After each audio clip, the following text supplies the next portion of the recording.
Bonjour, bonjour à tous, très heureuse d'être avec vous.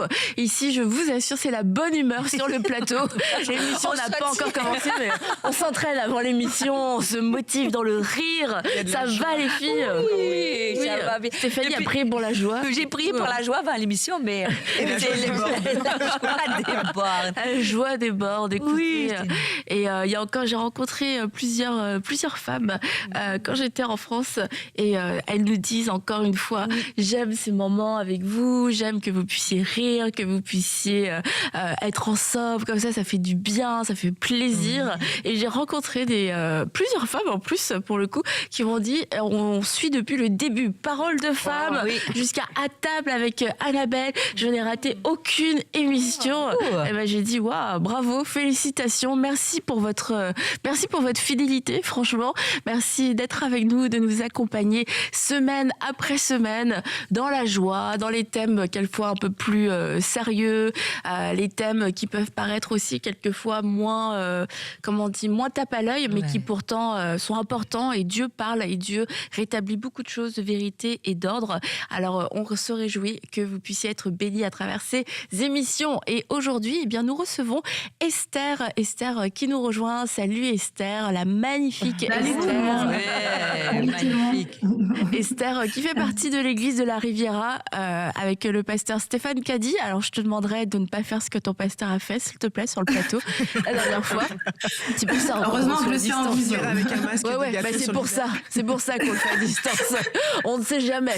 Est-ce que tous ces gens jettent du gâteau, se mettent du chocolat sur la face? Et Esther, en fait, on a eu l'occasion de se rencontrer à plusieurs reprises.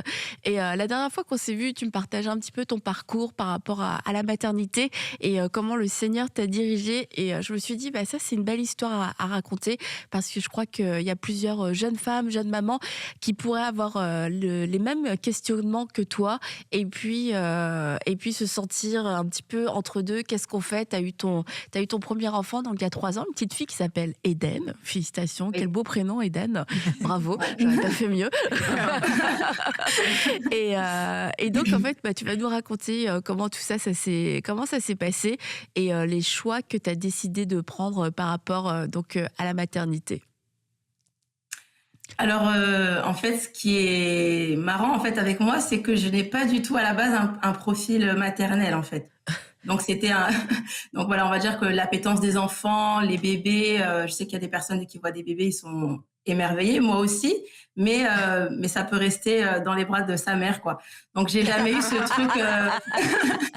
Voilà, en gros, j'ai jamais eu ce truc d'être subjuguée par la maternité. Au contraire, je pense qu'il y avait une période où j'étais assez radicale, où je disais que je voulais pas d'enfant. Enfin bref, de toute façon, j'ai dit beaucoup de choses. J'ai dit que je voulais pas me marier, je me suis mariée. J'ai dit que je voulais pas d'enfant, j'ai eu un enfant. Enfin voilà, donc en gros, le Seigneur, ses voies sont pas les nôtres, mais elles sont tellement meilleures que les nôtres. Mais juste pour dire que finalement, j'ai démarré cette aventure de la maternité avec un prérequis assez mauvais, sachant que j'avais pas cet instinct maternel dont tout le monde parle. L'instinct maternel, dans ma tête, je me disais, est-ce que c'est vraiment une vérité ou est-ce que c'est plus un mythe qu'autre chose? Parce que finalement, je me suis jamais trouvée maternelle dans ma nature. J'aime les enfants, mais c'est vrai que j'ai pas forcément ce truc d'être en contact avec les enfants. J'ai plus un profil de travailleuse, j'aime travailler, j'aime créer, c'est mon côté un peu artiste. Donc du coup, j'ai commencé ma vie avec mon mari dès qu'on s'est mariés. On avait un peu cette idée qu'on voulait profiter ensemble. Je me suis mariée avec mon meilleur ami, donc on avait plein de choses à découvrir en tant que couple marié. Et on s'était dit voilà. Combien de temps avant le premier enfant? Alors justement, on voulait attendre 4 ans.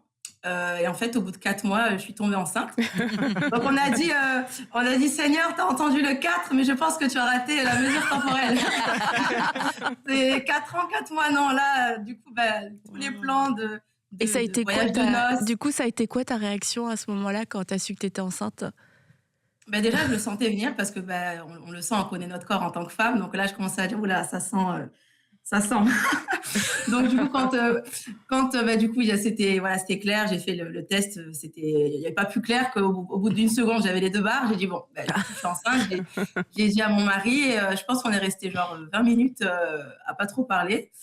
On était un peu sous le choc parce que du coup, tous nos plans commençaient à partir en fumée. Et on devait partir en voyage à l'île Maurice, on allait se retrouver à aller à Ikea ou à la Redoute acheter un berceau. Enfin, en gros, c'était plus du tout paradisiaque, quoi. Voilà, c'était plus du tout le glamour là dans les prochains mois. Ça sentait pas du tout le glamour des premières années de mariage.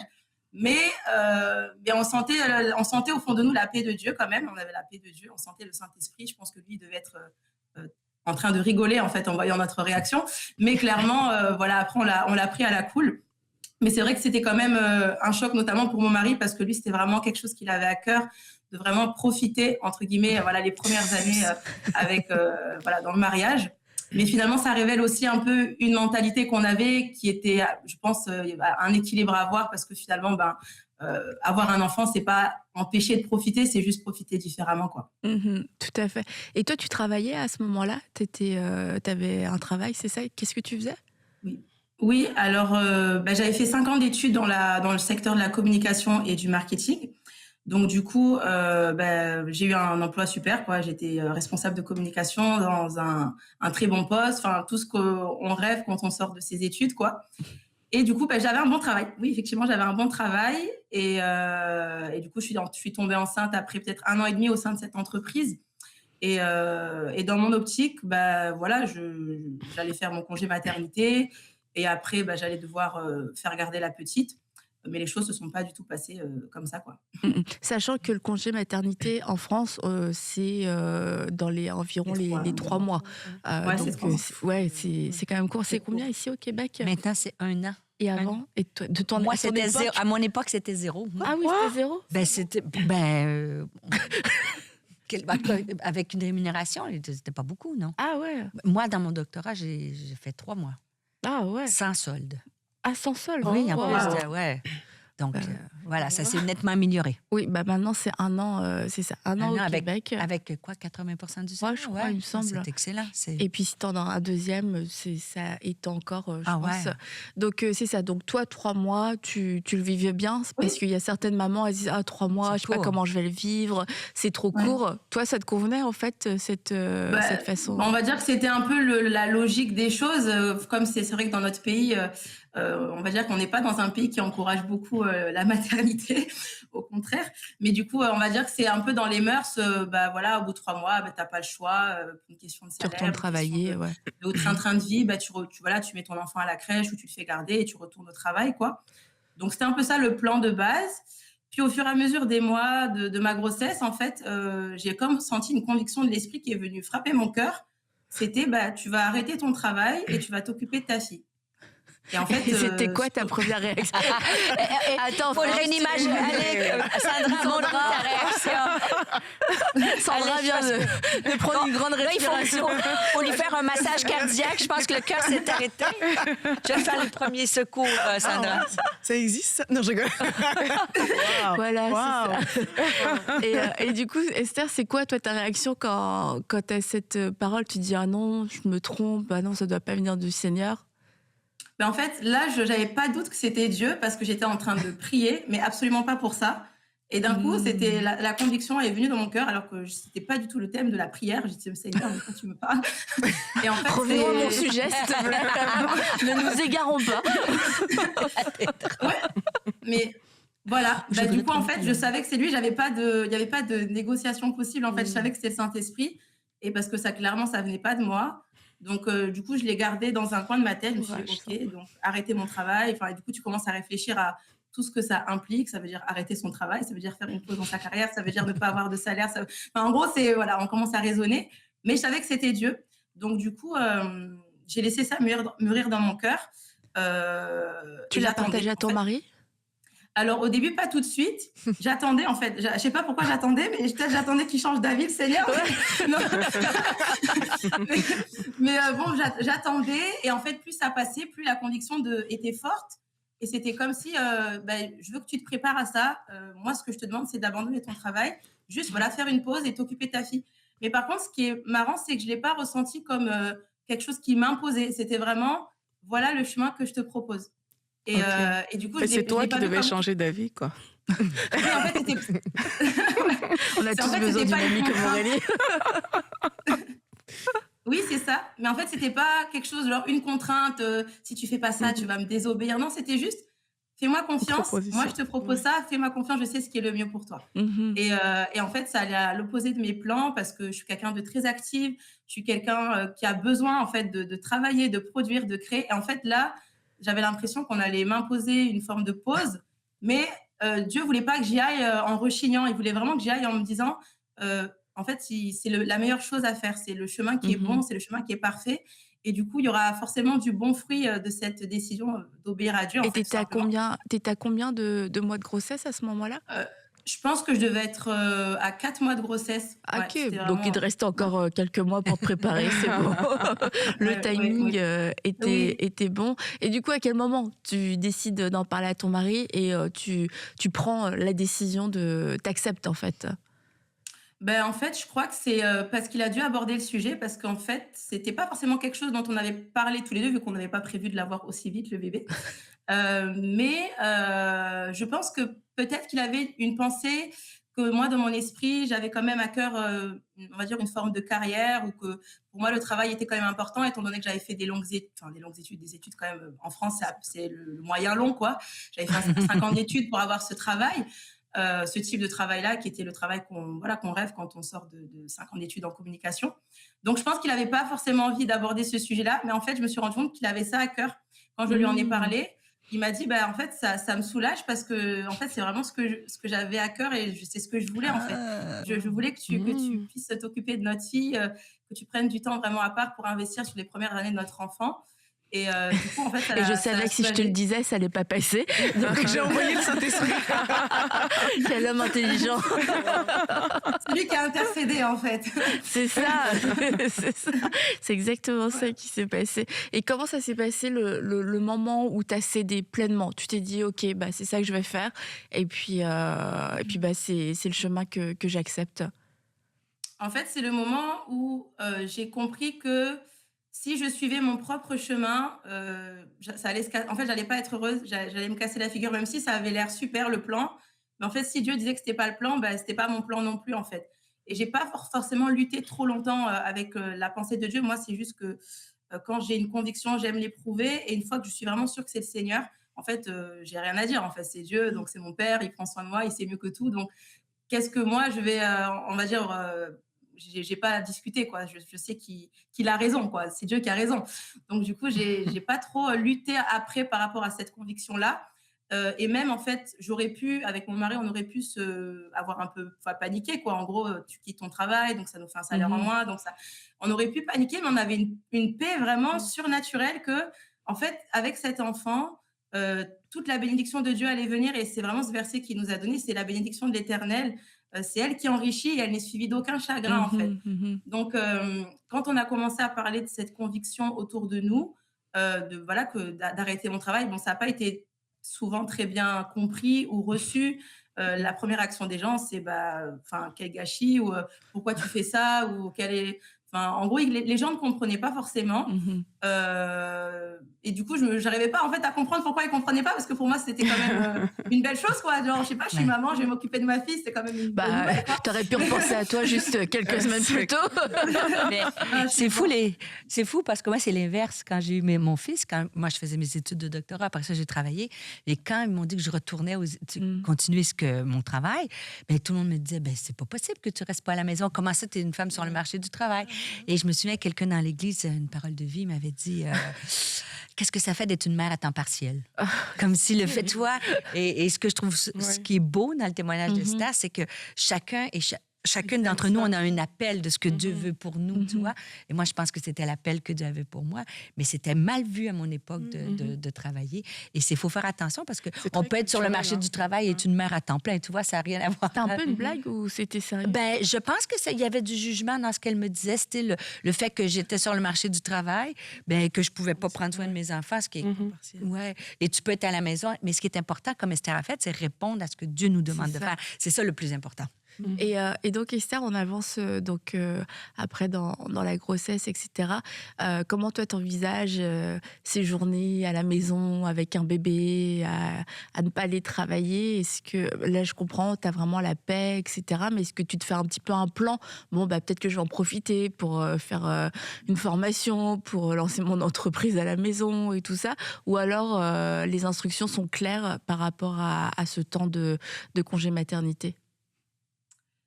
J'y ai pas du tout pensé, en fait. On était vraiment plus dans le côté pratico-pratique, d'acheter tout ce qu'il faut, préparer ce qu'il faut. Ikea. Moi, j'avais une telle peur de l'accouchement, en fait, Ah en ouais. fait, c'était mon obsession. Ouais, l'accouchement. J'avais la vision, vous savez, dans ces films où la femme, elle hurle à la mort, là, où justement... C'est pas juste une vision, c'est une réalité. Ouais, pour moi, ça restait une vision des films qui m'avait tellement traumatisée, en fait, que du coup, j'avais vraiment peur de l'accouchement. L'accouchement me faisait peur, quoi.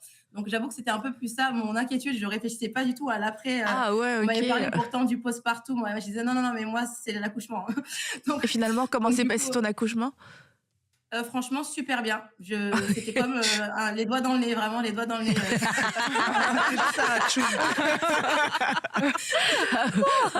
Bon, donc c'est aussi moi, j'ai eu 32 heures de travail. Après, j'ai accouché à Monaco, donc c'est un peu plus... ils peuvent te mettre la péridurale assez tôt, en fait. Au début, j'ai voulu faire un peu la guerrière. Ouais, non, je vais pas prendre la péridurale. Mon mari m'a regardé, il m'a dit, mais qu'est-ce que tu fais? Prends la péridurale. J'ai dit, ouais, c'est bon. Du coup, je l'ai pris au bout de deux ou trois, j'ai dû la mettre et après, c'était vraiment tranquille, quoi. Tu vois, moi, j'ai exactement le témoignage inverse parce que moi, j'ai voulu faire ma guerrière. J'ai fait 32 heures à souffrir. Esther, sois bénie, femme sage que tu es. Tu vois, cette nouvelle génération a appris, Stéphanie. Moi, j'aime beaucoup ce que dit Esther. Sois bénie, Esther. Tu as pris la bonne décision. Et du coup, une fois que l'accouchement passe, finalement, ça se passe bien. Et là, on arrive dans le quotidien, ce fameux quotidien où tu sais que tu ne repartiras pas travailler. Il y a le postpartum aussi. Comment tu vis tout ça? Alors, une fois que j'ai accouché, en fait, dans la première partie les premières semaines, je pense que c'est sûrement comme ça pour beaucoup de femmes. En tout cas, moi, j'étais comme dans un mode survie qui faisait que j'avais pas le temps de réfléchir à ce que je veux, est-ce que je suis fatiguée, est-ce que j'ai besoin de quelque chose. J'étais juste focalisée sur en fait les besoins du bébé et j'étais comme un robot programmé pour répondre à ses besoins, voilà, le nourrir, lui donner de l'affection, tout ce qu'il faut. Mais c'était comme j'étais portée par quelque chose. Voilà, du coup on peut parler peut-être d'instinct maternel, mais c'était naturel pour moi de le faire. C'était ma responsabilité, donc je l'ai fait naturellement. Là où ça a été un peu plus difficile, c'est quand du coup l'enfant grandit et du coup là on n'est plus juste à lui donner le bibi, à le faire dormir, mais on doit commencer à le stimuler, on doit commencer à programmer des journées. Et moi j'avais un enfant qui ne dormait pas beaucoup. Faut savoir que la nuit après l'accouchement, déjà j'ai fait une nuit blanche. Elle m'a fait faire une deuxième nuit blanche. Parce qu'elle n'a pas dormi, elle a fait que pleurer toute la nuit. En fait, j'ai fait 2 nuits blanches après l'accouchement. Donc, en fait, ça a impulsé vraiment le ton de quel type de bébé j'allais avoir. Et c'était vraiment la vérité. Elle dormait pas beaucoup. Elle était très demandeuse. En fait, tu n'avais pas le temps de respirer. J'avais même pas le temps de me laver les dents. En fait, c'était vraiment j'étais vraiment choquée, on va dire, de cet avant-après. Et quand le rythme a commencé le rythme commence à se faire, on rentre dans une forme de routine. Et en fait, j'ai commencé à souffrir. Ça peut sembler bête. Enfin, vraiment, c'était mon expérience. Mais personnellement, j'ai souffert parce que, étant un profil très, un peu hyperactif, où j'aime travailler, j'aime projeter, j'aime créer. Et en fait, là, juste me retrouver avec une routine hyper répétitive, avec un bébé où, en fait, il n'y a rien qui te stimule ton cerveau. En fait, je souffrais d'ennui. En fait, c'était horrible. Pendant plusieurs semaines, je m'ennuyais. En fait, tous les jours, chaque minute passait comme des heures. Et en fait, J'étais là, mais c'est mon rôle d'être une mère, prends soin juste de ta fille, mais j'arrivais pas à me satisfaire de juste faire ça, en fait. J'avais besoin de me stimuler, j'avais besoin d'écouter quelque chose, de me nourrir d'une prédication, de me sentir en train de bâtir un nouveau projet pour Dieu. Enfin, en gros, j'avais genre, il faut que je fasse un truc, mais genre, tout sauf ça, en fait. Mais du coup, c'était la seule chose que je devais faire, c'était m'occuper de ma fille. Et pendant, franchement, plusieurs mois, j'ai lutté parce que je sentais que le Saint-Esprit me disait, en fait, la seule chose que je te demande là, c'est de t'occuper de ta fille. Pourquoi tu t'agites, en fait? Et moi, j'étais là, non. Et toujours à vouloir faire autre chose et à avoir ce sentiment d'exister ou de faire quelque chose d'utile, alors qu'en fait, la seule chose utile qu'il fallait que je fasse, c'était m'occuper de ma fille. Mais c'était que comme je me sentais impuissante ou j'étais comme face à mon incapacité à le faire correctement, mais c'était très dur pour moi, en fait, d'assumer que ça, j'arrivais pas à le faire. Et en fait, jusqu'au moment où le Seigneur m'a dit, mais pourquoi tu me demandes pas, en fait, de l'aide? Je suis là pour ça. Et en fait, j'ai commencé à prier, mais tous les matins, à en pleurer, en fait, de dire à Dieu, s'il te plaît, donne-moi ta force, donne-moi ton inspiration, donne-moi de la créativité, parce que je n'aime pas jouer, je sais rien faire avec un bébé, qu'est-ce que je fais? Et en fait, le Saint-Esprit, il m'a aidé, en fait, vraiment, il m'a donné des idées, il m'a aidé à planifier des journées qui me permettaient du coup de voir les journées passer beaucoup moins vite. Et il m'a aidé à me concentrer sur ma fille, à pas seulement être là physiquement, mais être là aussi intellectuellement, émotionnellement. Parce qu'en fait, pendant longtemps, j'étais là physiquement, mais mon esprit était toujours ailleurs. J'arrivais pas à être totalement présente avec elle, en fait. Et le Seigneur m'a vraiment aidée. Et ce qui a vraiment fonctionné pour moi, c'était de demander au Saint-Esprit tous les matins. Parce que je disais, Seigneur, si tu ne m'aides pas, en fait, aujourd'hui, je vais être une mère hyper égoïste. Je vais juste faire ce que j'ai envie de faire et je vais négliger mon bébé, en fait. Donc, aide-moi. Et au fur et à mesure, ce qui était au début un effort, ça demandait beaucoup d'intentionnalité. C'est ça que j'aime dire, c'est que moi, ce n'est pas forcément l'instinct maternel, mais c'est que Dieu m'a appris à être intentionnelle dans ma maternité, en fait. Et j'ai compris que c'était vraiment ça la clé pour ne pas être face au néant, en fait, dans ta journée. Et du coup, voilà, la chair revient au galop, quoi. Du coup, on fait des choses qu'on ne devait pas faire dans la journée. Mais être concentré sur elle, c'était vraiment l'œuvre de Dieu. Et c'est le Seigneur qui m'a imposé ça, comme pour me dire, si tu n'es pas fidèle dans cette chose-là, tu n'es pas digne que je t'en confie d'autres, en fait, tout simplement. Et du coup, je l'ai compris et du coup, j'ai dû me faire violence et le Seigneur m'a aidée et voilà, il a réussi. Ben merci, franchement, merci de le raconter comme ça parce que je pense que c'est en fait le ressenti de beaucoup de mamans, mais quelquefois on n'arrive pas, et tu parles très bien, en plus tu t'exprimes très bien, Esther, mais à l'articuler aussi bien et on n'arrive pas forcément du coup aussi à ce moment où on se dit mais j'ai besoin du Seigneur. Et souvent, même en dehors de la maternité, c'est qu'on est tellement mal que ça nous plaît pas cette saison, c'est pas comme ça qu'on veut la vivre, qu'on se dit ok, ça doit être fini, on va faire autre chose maintenant. Et c'est comme ça qu'on passe à côté de ce que Dieu voulait vraiment faire. Parce que ça, tu vas y revenir un peu plus tard, Esther, mais de dire ce que Dieu voulait aussi vraiment t'apprendre dans cette saison-là par rapport à toi, ton cœur, et pour la suite de tous les projets qu'il avait pour toi. Mais souvent, je pense qu'on arrête ce genre de saison trop vite parce en fait, on va pas demander de l'aide au Seigneur. C'est comme on a l'impression qu'il nous met dans une forêt la nuit et puis ok, vas-y, trouve ton chemin. Et t'es là, non, j'aime pas à ce moment-là. Mais c'est de dire, non, mais en fait, je reste avec toi. Mais on oublie souvent cette partie-là. Mais des fois, on ne demande pas de l'aide parce que c'est hyper, en tout cas, je ne sais pas, culpabilisant de se dire... j'ai pas un instinct maternel. Je trouve ça réussir par moi-même. Ou avoir un enfant, c'est ce que le plus extraordinaire. Donc, ça devrait me motiver à... Et des fois, pour certaines personnes, tu te dis, mais je me sens coupable de pas aimer mes journées. Je vois toutes les filles qui sont gaga. Puis moi, je suis pas comme ça. Donc, c'est beau de la façon dont tu l'exprimes. Et ça aide beaucoup de femmes, je pense, qui n'osent pas même se l'avouer que c'est long, ça fait juste 5 minutes. Et le fait de se dire... parce que c'est ton mari, tu rentres parce que comme quand t'es maman, ça devrait être la plus belle chose extraordinaire. Et là, tu dis, moi, je ne tripe pas du tout. Là. Donc, c'est ça qu'il faut demander au Seigneur dans ça. Mais il faut se l'avouer. C'est vraiment bien que tu dises ça parce que je pense qu'il y a beaucoup de personnes qui se culpabilisent. Mais vraiment beaucoup. Parce qu'effectivement, elles se disent que je ne suis pas à la hauteur. Et il y a des gens qui pensent que tout va venir tout de suite. Donc, on t'a appris que, OK, quand tu auras un enfant, tout va couler, en fait. L'instinct maternel, ça va couler. Le fait de passer du temps avec lui... Annabelle me dire le lait, pour si vous n'avez pas bien entendu. Tout cool. Tu penses que tout va aller comme ça, mais parfois, c'est pas le cas.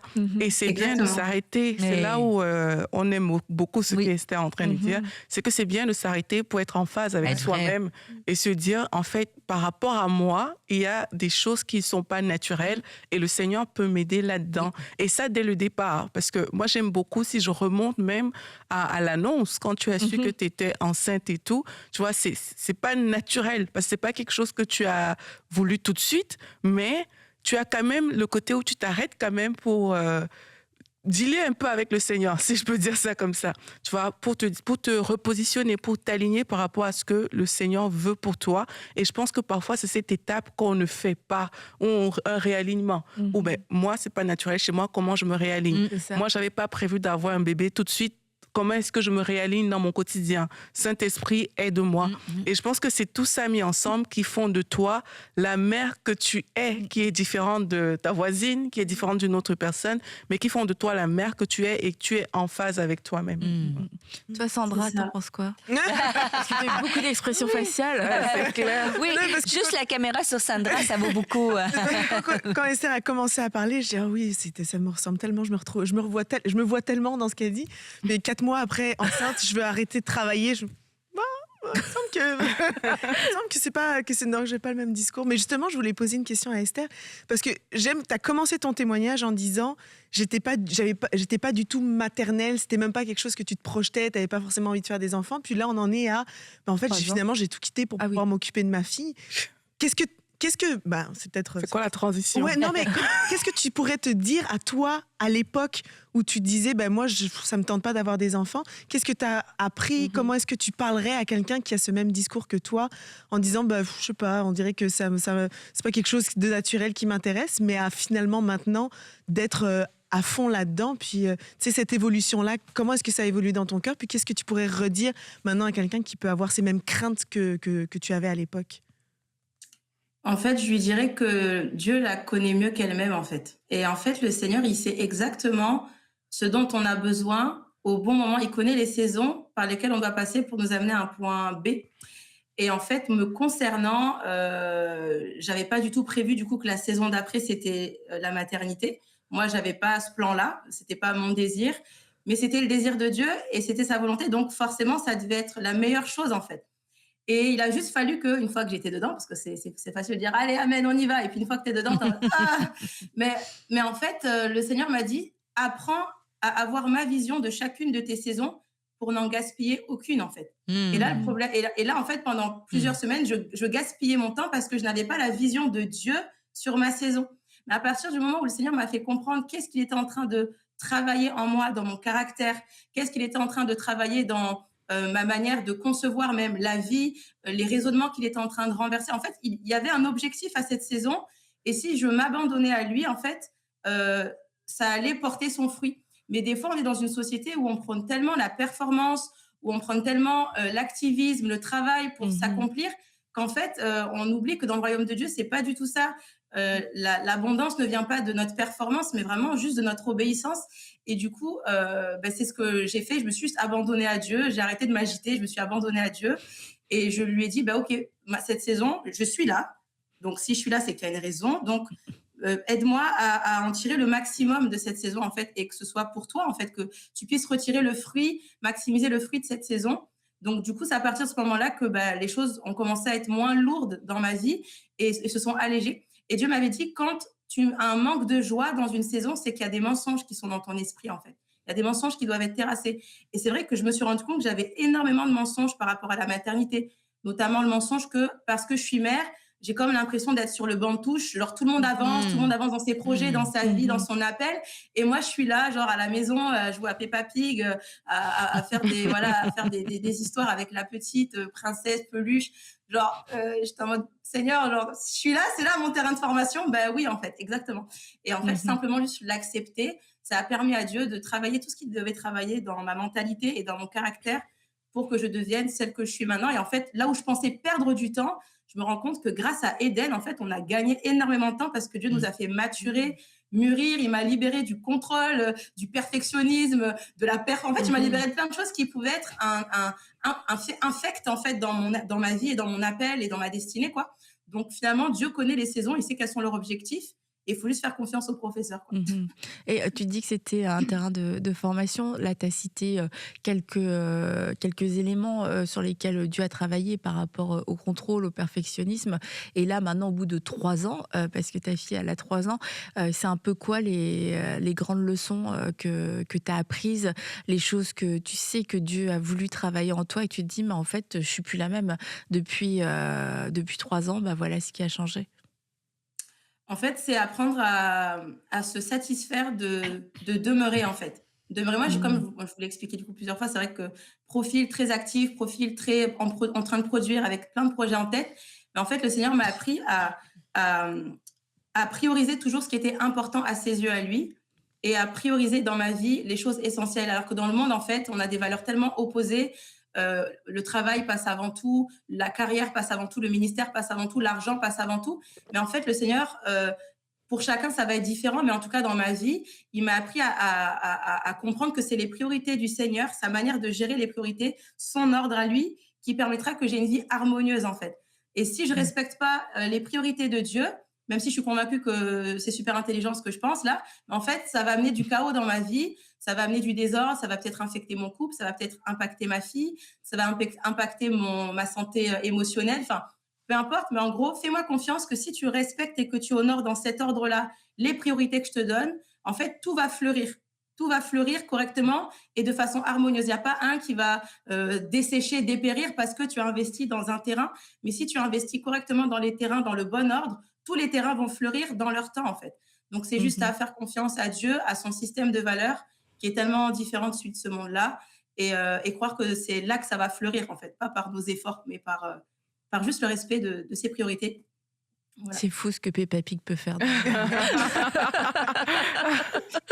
Et aujourd'hui, c'est quoi un peu ta vision de l'avenir, du futur, de ta la fille et de la maternité. Ah oui, attends, on va prendre d'abord la question d'Aurélie qui est très intéressante. Aujourd'hui, quelle est ta vision de la maternité? Alors, ça, c'est vraiment quelque chose qui m'a aidée. Parce qu'en fait, comme je le dis souvent, à défaut d'être maman passion bébé, Dieu a fait de moi une maman mission bébé. Moi, j'ai besoin d'être stimulée par des objectifs, en fait. Et là, le Seigneur, durant cette période, du coup, de mère à la maison, j'ai médité des passages de la parole et il y avait particulièrement quelque chose qui me frappait, c'était dans les livres des rois. C'est qu'on mentionnait toujours le nom de la mère, en fait. Je me disais, mais pourquoi on mentionne le nom de la mère? Et en fait, le Saint-Esprit m'a dit, parce qu'en fonction de l'éducation que la mère a octroyée à son fils, le fils était soit un bon roi, soit un mauvais roi. Et c'est comme si le Seigneur me disait, tu vois, il y a différentes histoires dans la Bible de mères qui ont su voir dans leur enfant ce que moi j'avais investi en eux, en fait. Et grâce à la vision qu'elles ont pu avoir, qui était cohérente avec moi, ma vision que j'avais de leur enfant, elles ont pu sauver une génération, en fait. Donc je pense à la mère de Moïse, c'était la seule, c'était une période où on tuait tous les bébés. Et c'est écrit dans la Bible, elle vit que l'enfant était beau et à cause de ça, elle a caché l'enfant et elle a protégé l'enfant pour entre guillemets sécuriser le plan de Dieu, en fait. Donc le Seigneur m'a montré que nos enfants, le fruit de nos entrailles, est énormément important à ses yeux. Et je sais que du coup, il m'a dit qu'il était triste, qu'il y avait quand même beaucoup de négligence parfois de nos enfants au profit de plein d'autres objectifs qui sont très centrés sur notre accomplissement à nous. Mais Dieu veut vraiment qu'on s'investisse sur nos enfants parce qu'il voit vraiment en eux une armée, en fait, une armée de personnes. Si on les bâtit, si on les équipe pour le monde hyper hostile auquel ils vont être confrontés, en fait, Dieu va pouvoir s'en servir comme des libérateurs dans leur génération, des rois, des prophètes. Et au final, tous les gens qui ont éduqué, par exemple, Mardoché, il éduquait Esther, c'est écrit qu'il avait une éducation, il a dû l'éduquer avec beaucoup de sérieux, mais il ne devait pas se douter qu'il était en train d'éduquer la future reine de Perse qui allait être utilisée par Dieu pour libérer le peuple juif, quoi. Donc, c'est pour dire qu'on ne sait pas qui on éduque sous notre toit, ce n'est pas juste un bébé à qui on change des couches, c'est en fait en lui voit le libérateur, la personne que Dieu va utiliser pour impacter sa génération. Et du coup, j'ai plus vu Éden comme un bébé, je l'ai vraiment vu comme une future servante de Dieu que je devais préparer pour le monde hyper noir qui l'attend, mais à elle être une lumière, en fait, et à impacter dans sa génération, quoi. La vie, Ça donne presque envie d'avoir des enfants. C'est une mission, Sandra. Waouh. Non, mais c'est très beau. Ah, waouh. Non, mais c'est très juste et c'est très vrai ta réponse. Mais je pensais pas que tu allais être aussi. Mais c'est parce que quelquefois, tu penses, ouais, on va avoir un bébé. Et tu penses, je sais pas, à la layette, à ta poussette, à l'école où il va aller. Mais c'est important de le dire. Et avant, en fait, pas quand il commence à grandir ou quand tu commences à voir qu'il manifeste des dons, mais aussi quelquefois certaines faiblesses. Te dire, ok, bah là, il faut que je prie pour mes enfants. On va prier pour nos enfants, c'est important de prier pour nos enfants, mais c'est aussi important de savoir, nous, quelle place on a et quel rôle on a dans la vie de nos enfants, parce qu'on participe à leur construction. Et c'est quand même une mission, c'est vrai, très importante que Dieu nous a donnée. Tu dis, mais Dieu crée un humain, un petit humain, et il nous en donne toute une responsabilité. Et mais quelle confiance, des flèches dans la main d'un archer. Et le parent est l'archer quelque part qui doit lancer la flèche dans la bonne direction. Qui atteint son objectif. C'est ça, c'est vraiment super important ce que Esther partage. Et du coup, Esther, c'est quoi aujourd'hui tes projets? Comment t'envisages? Est-ce que tu veux d'autres enfants? Est-ce que tu vas avoir des jumeaux? Est-ce que tu veux continuer? Tu veux retourner au boulot? Ou tu veux recommencer le travail? C'est un peu quoi tes projets par rapport à ça? Alors, du coup, on a demandé au Seigneur. Dans le plan, je reprends le travail à partir de septembre. Mais du coup, dans notre choix, parce que par la grâce de Dieu, on a la possibilité de se le permettre, chose qui n'est pas le cas de tout le monde. Donc, le Seigneur va donner des stratégies différentes. Mais on va dire que le travail n'aura pas une place aussi importante que ce que je pensais dans ma vie. Et j'ai vraiment eu à cœur avec mon mari que le travail que j'ai à partir de septembre soit un travail qui me permette de quand même prioriser ma famille et toujours l'éducation de ma fille et le ministère. Donc voilà. Tu reprendras pas à temps plein? Je reprendrai pas forcément même le travail que je faisais avant, parce que c'est un travail qui est très chronophage en termes de charge mentale. Connaissant mon profil, facilement chargé mentalement. Voilà, c'est sûr que j'allais ramener du travail à la maison si je repartais sur un poste de cadre ou de responsable, voilà. Donc du coup, je vais chercher un travail moins, voilà, pas de ce stature-là, on va dire, mais qui nous permette d'avoir quand même un confort de vie, voilà, qui est bien, parce que le Seigneur prend soin de nous, et qui me permette surtout d'avoir du temps pour ma famille, voilà. Et ça, tu le vis comment? Franchement, très bien, parce que je sais que ma passion et mon feu, c'est pour le Seigneur. Et Dieu sait, en fait, depuis que je suis jeune, je pense, même si j'ai toujours été très scolaire, voilà, j'ai toujours été bonne à l'école, voilà, j'ai toujours un peu ce chemin tracé, voilà, Esther, elle travaille bien, elle va faire ça, elle va faire ça. Mais en fait, c'était pas du tout la volonté de Dieu. Je pense que Dieu m'attend vraiment à m'investir premièrement dans son œuvre, en fait. Donc, du coup, je voulais pas avoir de rival, on va dire, dans ma vie, de ce que le Seigneur veut faire avec moi. Donc, si le travail pouvait devenir un rival, voilà, ce rival devait être abattu.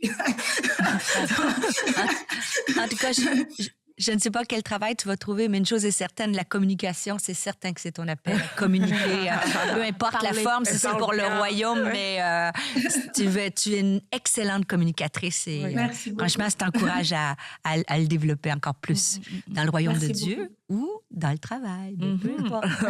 Attention, Stéphanie est très prophétique. Je suis très prophétique, mais moi, je sais reconnaître des pépites d'or. Tu vois? Alors, Esther, tu es une pépite. Reçois-le. Et Esther, tu parlais un petit peu, là, pour terminer, quand tu as fait l'annonce que toi, tu ne retournerais pas au travail, que ça a été aussi assez incompris. Est-ce que là, pendant tout ton congé maternité, est-ce que tu as senti quelquefois le regard des gens un petit peu condescendant? Ah, t'es une maman à la maison? Ou alors, au contraire, est-ce que tu as senti que les gens trouvaient ça, peut-être certaines mêmes femmes se disent, ah, t'as de la chance, moi aussi j'aimerais bien faire ça, ou j'aurais aimé faire ça? En fait, il y avait deux équipes. Il y avait l'équipe des waouh, quelle chance, que moi j'aurais tellement aimé garder ma fille. Et il y a l'équipe des chez moi je pourrais absolument pas faire ça, rester avec un bébé toute la journée. Et en fait, très souvent, même quand je parlais, que les gens me disaient mais du coup tu fais quoi dans la vie? Du coup je disais là je fais une pause, je m'occupe de ma fille. Et c'est vrai qu'au début dans le regard des gens, j'avais comme ah ok, il faut que je me justifie. Mais par contre, je sais, j'ai un bac plus 5 et plus tard et en fait du coup j'étais obligée genre de justifier. Je suis quand même quelqu'un avec un cerveau qui sait faire autre chose que jouer à la peluche. Mais en fait, ouais, c'était un peu comme ce sentiment de devoir me justifier que c'est juste temporaire. Je suis pas une femme paresseuse parce que du coup c'était un peu ce que les gens m'ont renvoyé en fait des fois. Alors que j'aimerais bien les voir une semaine dans la vie. Oui, exactement. Voilà, parce qu'on est loin d'être paresseuse, on n'a jamais de vacances, on n'a jamais de week-end, enfin bref. Mais du coup, un peu ce truc de en gros, tu fais pas grand-chose, quoi. Et en fait, c'était tellement faux et Dieu m'a vraiment en fait libérée. J'étais juste épanouie et fière d'avoir obéi à Dieu déjà et en plus de m'occuper d'une de ses précieuses filles. Enfin, qu'est-ce qu'il y a de... Voilà, c'est très gratifiant et c'est pas parce que tout le monde le... Enfin, j'ai pas besoin que tout le monde le voit, j'ai pas besoin que tout le monde soit au courant de ce que j'ai investi dans ma fille. Dieu le voit et Dieu est heureux, en fait, et c'est la seule chose qui compte à mes yeux, quoi. Eh bien, merci. Quel beau mot de la fin. Et Esther, comment tu as même écrit un livre, du coup, pendant ce temps, Éduquer un prophète. Alors, vous pouvez j'ai écrit 3 livres. 3 Bon, il y a quand même eu quelques projets, alors. Mais je l'avais-tu dit qu'elle était douée pour la communication, moi. Éduquer un prophète, Esther Espinas, et vous pouvez retrouver donc, sur toutes les plateformes. Donc, finalement, tu as quand même été assez active et productive. Oui, mais Esther, c'est inspirant ton histoire et puis franchement merci parce que comme on l'a dit, il peut y avoir de la culpabilité et une forme de honte de pouvoir s'avouer certaines choses et du coup on va pas chercher de conseils et même devant Dieu quelquefois on va pas oser se le dire, mais toi tu l'as fait et tu l'as fait à table. Alors merci parce qu'il y a beaucoup de mamans qui vont te remercier, beaucoup de mamans qui te sont reconnaissantes et je crois que ça va faire du bien à beaucoup d'entre elles. Et si vous vivez les mêmes luttes, vous vous dites mais chaque journée est tellement longue, j'en peux plus. Faites comme Esther a fait. Elle s'est tournée vers Dieu et elle lui a dit aide-moi avec des prières très sincères, très vulnérables, très authentiques. N'ayez pas peur de lui demander son aide. Il est un papa avant tout. Il sait comment aimer ses enfants. Alors il peut nous transmettre aussi ses stratégies, il peut nous transmettre ses idées d'éducation, sa créativité, nous transmettre son cœur de père pour nous, en tant que mère, son cœur de parent, pour qu'on puisse apprendre à aimer nos enfants, parce que c'est vrai que quelquefois, l'instinct maternel est pas instantané. On peut aimer nos enfants, mais pas comme on pensait que ça allait être, peut-être pas aussi de façon naturelle. Alors, eh bien, ça demande de l'intentionnalité. C'est comme un couple, c'est comme la plupart des relations, mais de pas s'arrêter à ça et de se dire j'ai un problème, c'est de se dire en fait, Seigneur, j'ai juste besoin de toi. Et Esther, moi, je l'ai vu avec sa fille. C'est une excellente maman, une très bonne maman. Et ta fille parle tellement bien. En plus, elle a 3 ans, elle a un vocabulaire hyper riche. Ah, on est surprise, hein. Pas du tout. Elle est hyper fine. T'es dans les mots qu'elle choisit, sa fille. Mais bon, ça ne nous étonne pas trop, en effet, vu comment tu parles aussi, Esther. Voilà. Donc, merci d'avoir été avec nous, Esther. Écoute, on se dit à bientôt. Merci de ne pas avoir jeté de gâteau, de ne pas avoir barbouillé ta face de chocolat. Et puis, on se dit à bientôt. Puis, de préférence, on aimerait aller te rejoindre là où tu es. Oui. Moi, j'aimerais bien avoir Eden. Oui. On ressent un appel pour Monaco. On devrait mieux comprendre le témoignage. Stéphanie de Monaco, je le sens.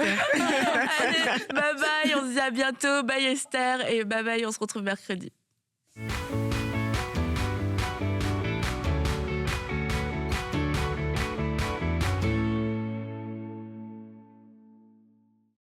Hello à tous, je viens juste d'arriver à MCI et j'avais envie de vous partager quelque chose. Je vous emmène avec moi, vous allez certainement comprendre. Alors on arrive à MCI, oui c'est l'hiver, il fait froid, mais au-delà de ça, il y a quelque chose que je me dis chaque matin quand j'arrive, en tout cas je m'efforce chaque matin de me le dire. C'est Seigneur merci, merci pour ce bâtiment, merci pour cet endroit extraordinaire dans lequel j'ai le privilège de travailler chaque jour. Je refuse de trouver ça banal, je refuse de me dire c'est normal, c'est devenu une habitude. Je veux toujours dire merci Seigneur pour cet endroit dans lequel je peux travailler. Merci pour les fruits de cette œuvre, merci pour les partenaires qui ont semé pour qu'on puisse être dans ce bâtiment, qui ont payé le prix. Merci pour leur fidélité. Et vraiment, je veux prendre le temps de vous le partager aujourd'hui parce que Ça arrive parfois que je le dise à certains partenaires qui viennent nous visiter. Quand ils me disent c'est magnifique, je leur dis mais oui, c'est magnifique. Et en fait, ils sont étonnés. Ah, mais vous aussi, vous vous réjouissez encore, vous aussi, vous trouvez ça exceptionnel. Et je dis oui, à chaque fois, je rends grâce à Dieu pour cet endroit. Alors c'est une grâce, c'est un privilège. Et je veux encore une fois, de tout cœur, vous dire merci. Merci d'avoir semé, merci de continuer à semer, merci pour votre fidélité. Et lorsque je monte là-haut à mon bureau, je n'oublie pas le sacrifice que vous avez fait, je n'oublie pas le prix payé et je n'oublie pas que c'est la grâce de Dieu qui a permis qu'on soit ici. Alors merci encore de tout cœur à chacun d'entre vous. Un grand merci à tous nos partenaires qui donnent pour voir des vies transformées partout dans la francophonie.